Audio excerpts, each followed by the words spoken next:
ধর কে রে এখানে এখানে মাদক সেবন করতেছে। মাদক সেবীদের ধাওয়া করার এই দৃশ্য ঠাকুরগাঁয়ের সীমান্ত এলাকা কাউন্সিল বাজার এলাকার। একদল স্বেচ্ছাসেবী এলাকাকে মাদক মুক্ত করতে এক সপ্তাহ ধরে কাজ করছেন নিজ উদ্যোগে। ফার্স্ট আমরা ধাওয়া দিয়েছি হচ্ছে যে ইউনিয়ন পরিষদ ভবনের ওখানে, যেখানে বাসঝাড়ে ওখানেও কিছু কার্যক্রম চলছিল এই ধরনের। আর পরবর্তীতে আমরা ঠিক এই সাইডে আসি, এই সাইডে এসে আমরা অনেকগুলো আলামত পাই। তার মধ্যে এই যে একটা আমি দেখালাম, এই যে একটা আলামত, আর এরকম বিভিন্ন জায়গায় ছড়িয়ে ছিটে আছে। বাট যারা ড্রাগস নিত তারা আজকে আর এখানে নেই, তারা এখন অনুপস্থিত।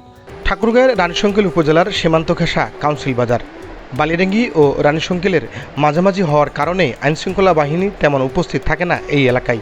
আর সেই সুযোগে এলাকায় গড়ে উঠেছে মাদক আর অনলাইন ক্যাসিনোর আস্তানা। অর্থাৎ এই কাউন্সিল বাজারে আমাদের ডান পাশে চাটাল রয়েছে, তার পাশে একটি মাদ্রাসা ভবন রয়েছে, পাশাপাশি রয়েছে ইউনিয়ন পরিষদ ভবন, আমাদের বাম পাশে মসজিদ রয়েছে। মসজিদের পিছনে হচ্ছে যে অনেকে এখানে গাঁজা খায়।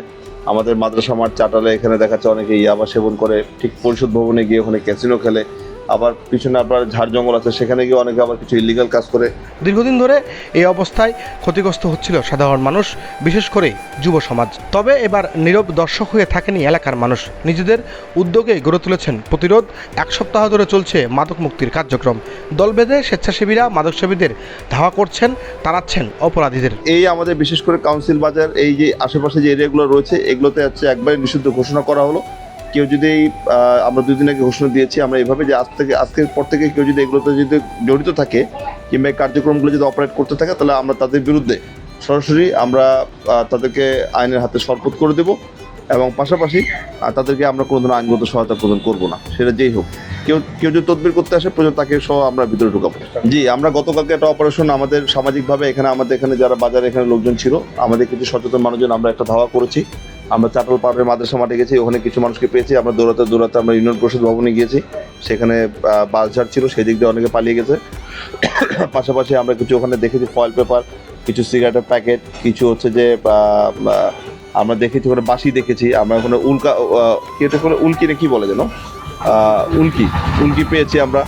তো এরকম কিছু আমরা ইনস্ট্রুমেন্ট পেয়েছি যেগুলোতে রেগুলার এখানে অনেকে হচ্ছে যে এই অ্যাডিকশনগুলো নেয়, সেসব প্লেসে গিয়ে খুব সেফলি নেয়। এলাকার মানুষকে এসব করতে উদ্বুদ্ধ করছেন সুপ্রিম কোর্টের আইনজীবী মেহেদী হাসান শুভ। তার আন্তরিক প্রচেষ্টাই সাড়া ফেলেছে পুরো এলাকায়। আইনজীবী মেহেদী হাসান শুভ জানান, ক্যাসিনো আর মাদকের কারণে সর্বশান্ত হচ্ছে এলাকা, ধ্বংসের পথে যুব সমাজ।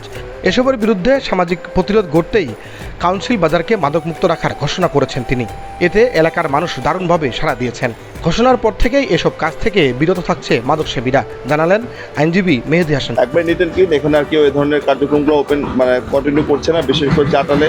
আর পিছনে যে আমাদের মাদ্রাসা মাঠ আছে, ইউনিয়ন পরিষদ ভবন আছে, এপাশে সেন্টার আছে, এপাশে আমাদের মসজিদের পিছনে যে ওয়ালের ওখানে যে গাজার যে একটা সিন্ডিকেট ছিল, এটা একবারে ধর্মীয় অবমাননার চরম পর্যায়ে চলে যায়। তো সেটাও মোটামুটি ভ্যানিশ হয়ে গেছে। কাউন্সিল বাজারের মতো এমন প্রতিরোধ গড়ে উঠবে ঠাকুরগাঁয়ের পুরো এলাকায়, এমন আশা ওই এলাকার মানুষের। আল মামুন জীবন, আজকের বালিয়ারাঙ্গি।